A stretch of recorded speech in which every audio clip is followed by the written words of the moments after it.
Hi hello friends, இன்றைக்கி நம்ம என்ன செய்ய போகிறோன்னா கருவாட்டு தொக்கு செய்ய போகிறோங்க.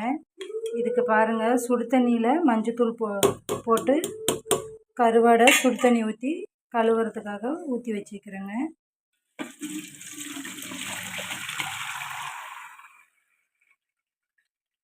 இன்னொரு கொஞ்சம் குளிர்ந்தண்ணி ஊற்றி கழுவி எடுத்துக்கிறேங்க.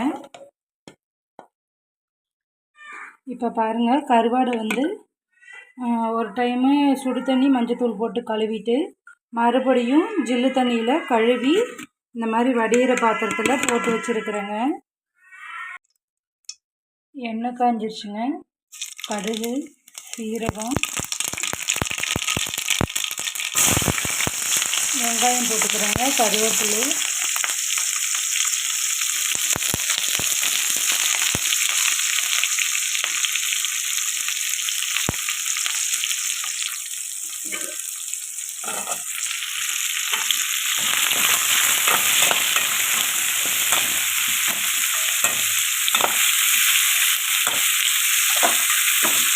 கருவேப்பிலை ஆல்ரெடி உப்பு இருக்குங்க. இப்போ நான் அளவாக போட்டுக்கிறேங்க. ஒவ்வொரு சைடு கருவாடு ஒவ்வொரு மாதிரி இருக்குங்க. உப்பு பார்த்து தாங்க போடணும். இப்போ நான் வெங்காயம் வதங்குறதுக்கு லைட்டாக உப்பு போட்டுக்கிறேங்க. நல்லா வெங்காயம் வதங்கட்டுங்க. வெங்காயம் நல்லா வதங்கிடுச்சுங்க. நெக்ஸ்ட்டு ஒரு 5 பல் பூண்டுங்க, பெரிய பல்லாக தட்டி வச்சுருக்கிறேன், அதையும் சேர்த்துக்கலாங்க. பூண்டு போட்டு வதக்கிட்டு ஒரு 2 தக்காளிங்க. இந்த கருவாட்டில் கொஞ்சம் உப்பு கம்மியாக தாங்க இருக்குது, அதனால் நான் தக்காளிக்கு கொஞ்சம் உப்பு சேர்த்து வதக்கிக்கிறேங்க.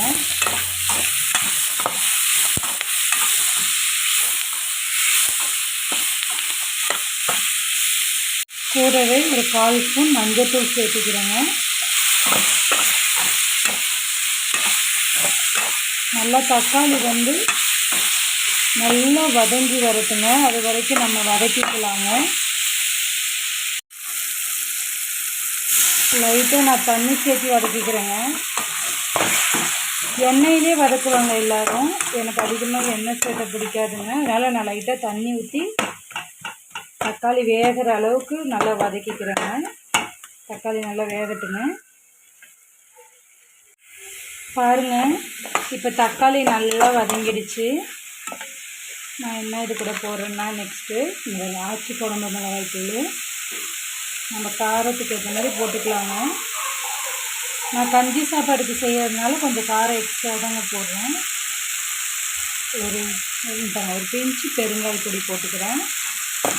போட்டுட்டு சிம்மில் வச்சு வதக்கிக்கலாங்க. செய்யும் அதில் ஒரு ஓட்டு அந்த பச்சை வாசம் அடிக்குங்க, அந்த போகிற அளவுக்கு சும்மா ஒரு ஓட்டு ஓட்டினா போதுங்க. இப்போ நம்ம கழுவி வச்ச கருவாடை இது கூட சேர்த்திக்கலாங்க.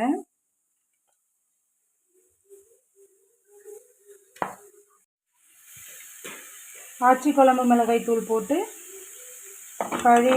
வதக்கிட்டு அடுத்து கழுவி வச்ச கருவாடு இதில் சேர்த்திருக்கிறேங்க. இது நல்லா வறுக்கலாங்க. பாருங்கள், இப்போ கருவாடு ரெடி ஆகிடுச்சு. நல்லா ஒரு 7 நிமிஷத்துக்கு நல்லா வறுத்துட்டேங்க. நல்லா மணமாக இருக்குதுங்க. சுட சுட கஞ்சி சாதத்துக்கு இந்த கருவாடு தொக்குக்கும் அட்டகாசமாக இருக்குங்க. நீங்களும் இந்த மாதிரி ட்ரை பண்ணியிருக்கீங்கன்னா கமெண்ட்டில் சொல்லுங்கள். ட்ரை பண்ணது இல்லைன்னா இது மாதிரியே ட்ரை பண்ணி பாருங்கள். ஓகே ஃப்ரெண்ட்ஸ், இப்போ நாங்கள் சாப்பிட போகிறோம். நீங்களும் வாங்க, நம்ம வீட்டில் சாப்பிட்லாம். ஓகே ஃப்ரெண்ட்ஸ், பாய். நம்ம வீடியோ பிடிச்சிருந்துச்சுன்னா சப்ஸ்கிரைப் பண்ணுங்கள், லைக் பண்ணுங்கள், கமெண்ட் பண்ணுங்கள் ஃப்ரெண்ட்ஸ். நெக்ஸ்ட் வீடியோவில் பார்க்கலாங்க. பாய்.